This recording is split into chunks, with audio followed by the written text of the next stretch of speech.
Hello mga bata, ako si Teacher Ann. Ngayon, pag-aralan natin kung ano ang diptonggo. Mga bata, alam niyo ba kung ano ang diptonggo? Ang diptonggo ay tumutukoy sa pinagsamang tunog ng isang patinig, a, e, i, o, u, at ng palapatinig na w, uy sa loob ng isang pantig. Ang diptonggo ay hindi lamang basta tunog. Ito rin ay bahagi ng ating punemang segmental.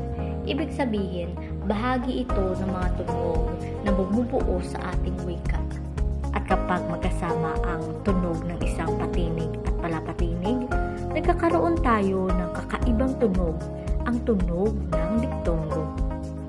Ang mga tunog na karaniwang ginagamit dito tulad ng aw, yu, ay, at uy. Simulan natin sa tunog na aw. Tingnan ninyo ang larawan mga bata. Ano ang nakikita ninyo? Magaling!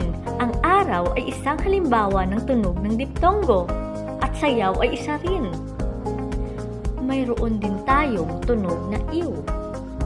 Ano ang nakikita ninyo? Magaling! Sisiw! Isa din itong halimbawa ng diptonggo. Para naman sa tunog na ay, mayroon tayong kamay at gulay. At sa tunog na uy, mayroon tayong baboy at apoy. Nakuha ba mga bata?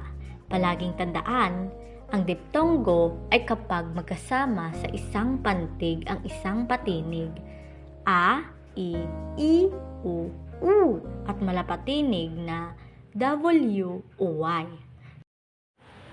Ngayon ay alam na ninyo kung ano ang diptonggo, kaya huwag kalimutan na magbasa at magsanay araw-araw upang lalo pang gumaling. Ako si Teacher Ann. Hanggang sa muli mga bata.